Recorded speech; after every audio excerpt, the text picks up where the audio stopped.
There are 2 tales waiting for you, told one after the other by an odd set of 2.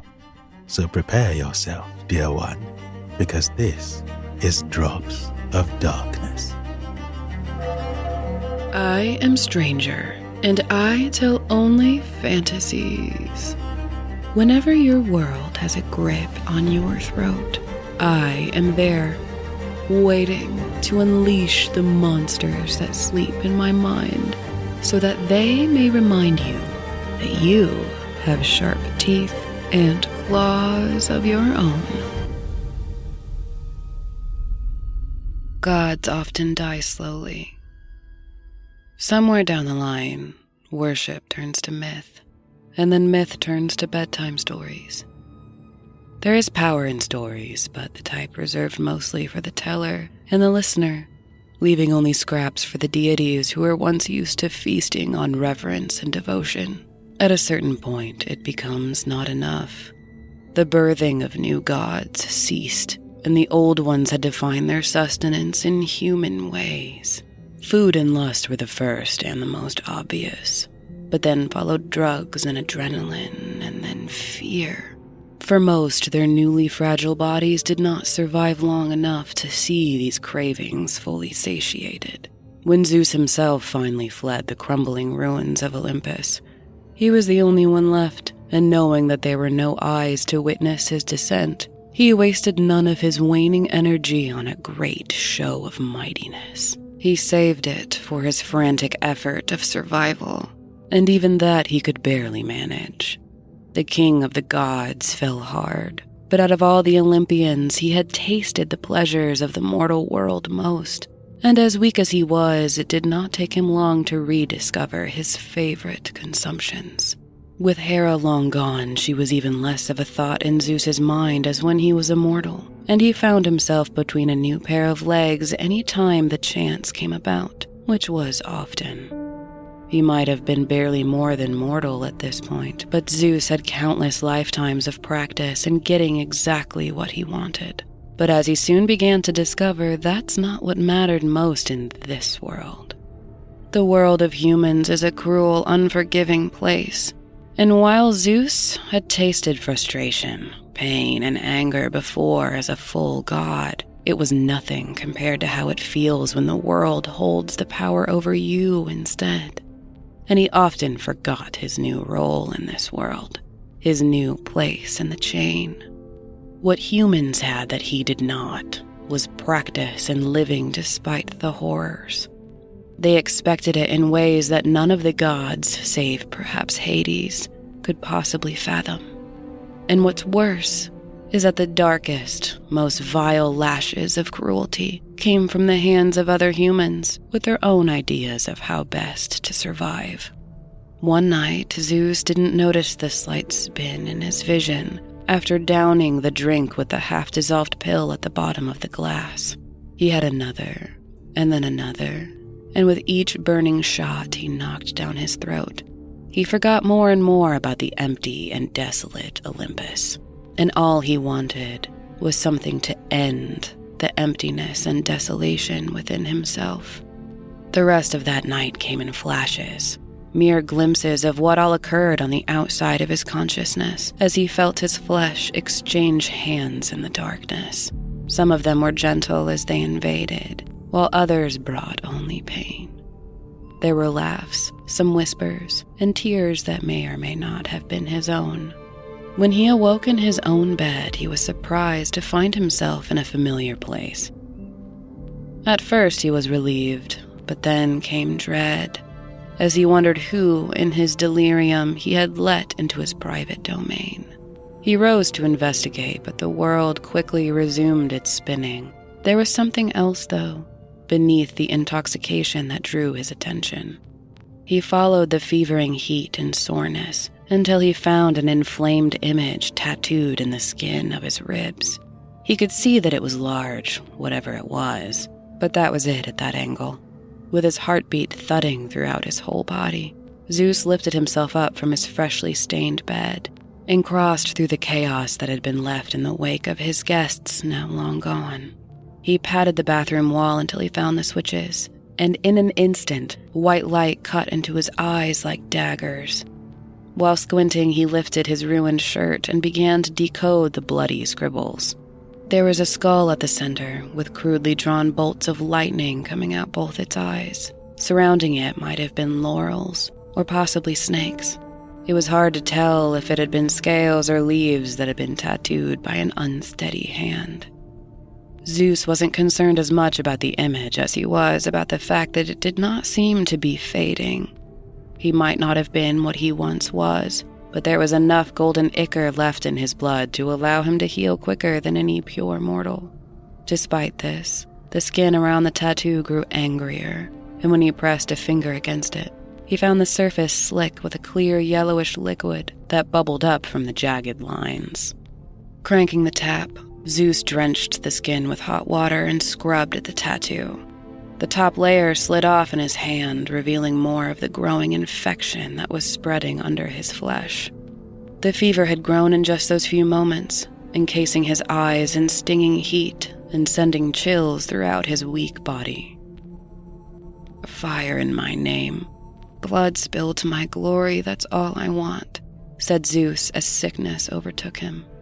The tattooed skin on his side was now bleeding fully, but it was not red.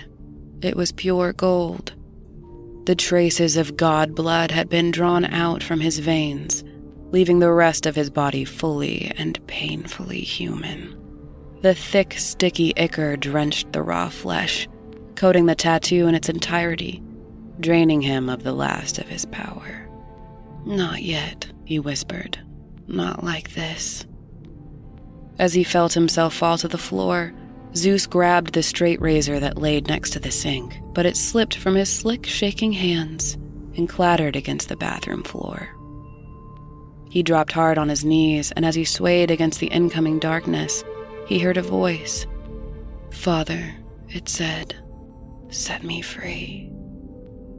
He felt a squirming begin between his skin and his ribs. Something wet pressed up against the black lines, and it pushed itself against them until they began to split. Zeus felt pain as a true mortal then, and his throat threatened to tear from the sound that ripped through it. Finally, between the waves of sickness and agony, Zeus found what he was looking for. The razor slid free from its handle with ease, and it sliced through his skin even easier. He wasted no time on clean strokes. He just cut until he hit bone. When the blade slipped from his hand, there were 2 sighs of relief. "Thank you, Father," the voice said. "Who are you?" asked Zeus, cooling his head against the cold floor. "Tipota. I am nothing. And you have nothing to fear." The red, black, and gold-colored flesh on the floor continued to squirm until the pieces came together, pressing themselves inward and rolling until they were smooth. "A new god," Zeus whispered. "Finally. Maybe our time isn't finished after all. Tell me," he said between shaking breaths. "What, my child, are you the deity of?" The mass of ink, ichor, and flesh churned until its body took shape, and the thin figure rose to its feet.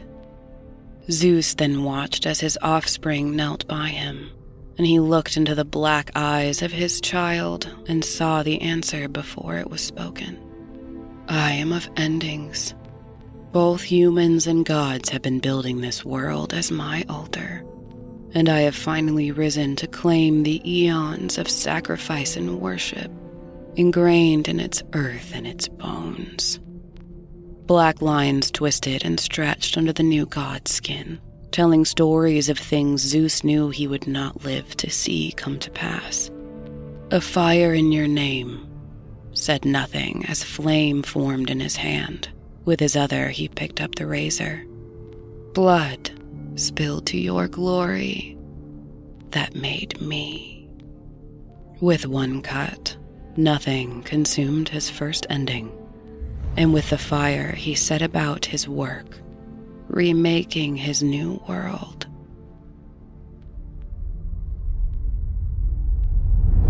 Hello everyone, In between stories, we like to highlight a cause that is worth our collective attention.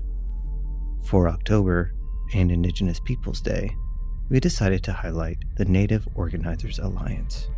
This is a nonprofit dedicated to empowering Indigenous voices and fostering positive change. You can find out more and donate at nativeorganizing.org or from the link on our website at dropsofdarkness.com. Now, back into the shadows we go.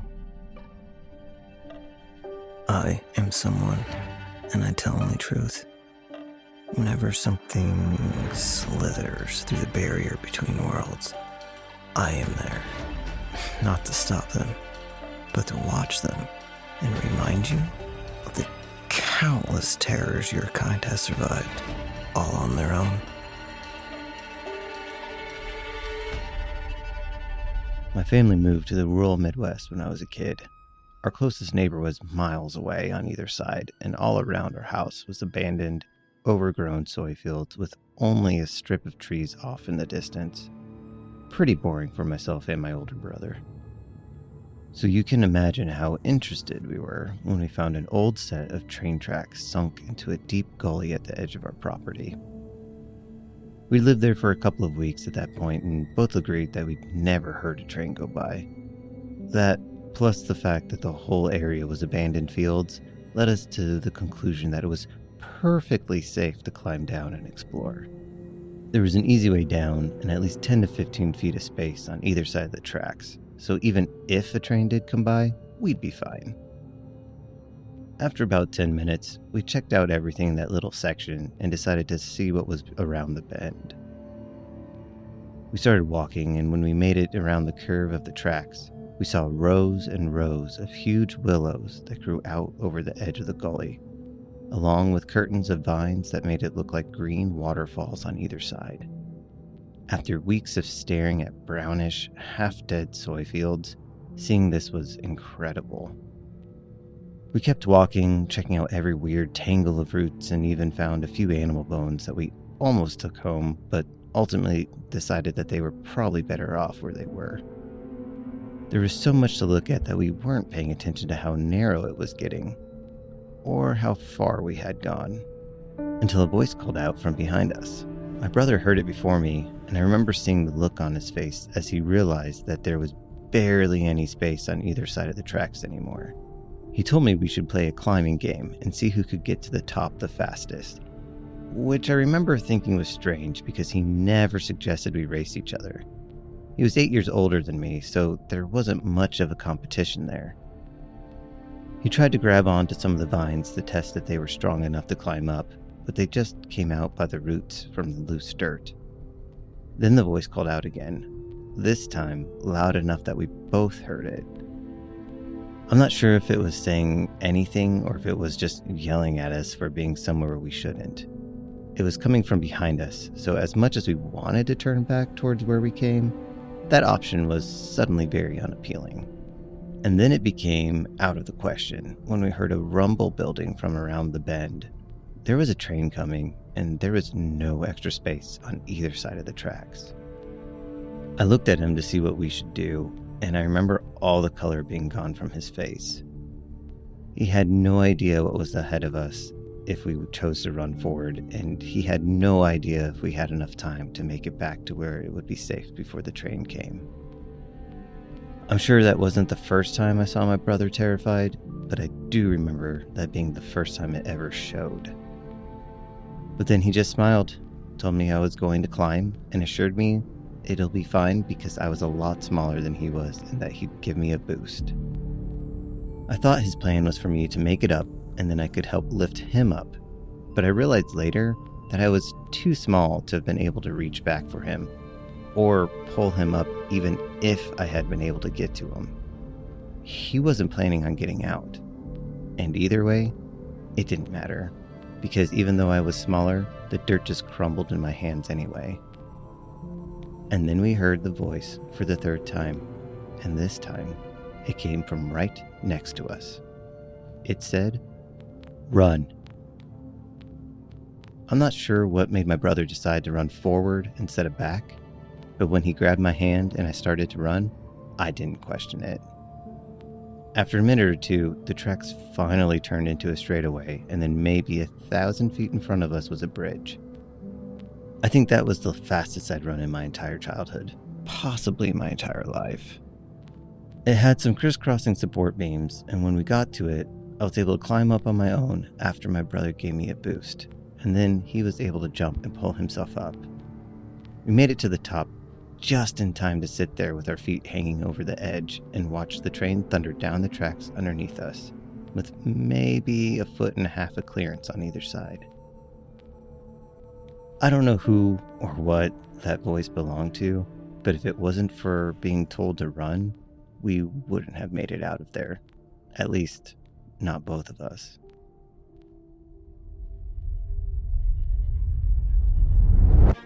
Thank you for listening to this week's episode of Drops of Darkness, which is written, voiced, and produced by Anodyne Vaughn and Cameron Helkuik. If you enjoyed your drift into the shadows, help keep the stories alive by sharing the show, leaving a review, and if you really want to earn the favor of these dark storytellers, tether yourself to their world by tapping subscribe. If you have a true paranormal story of your own that you'd like to be read by someone, you can make the offering to submissions@dropsofdarkness.com or through the form on our website. Until next time, dear one, and remember, when the darkness looks your way, hold its gate.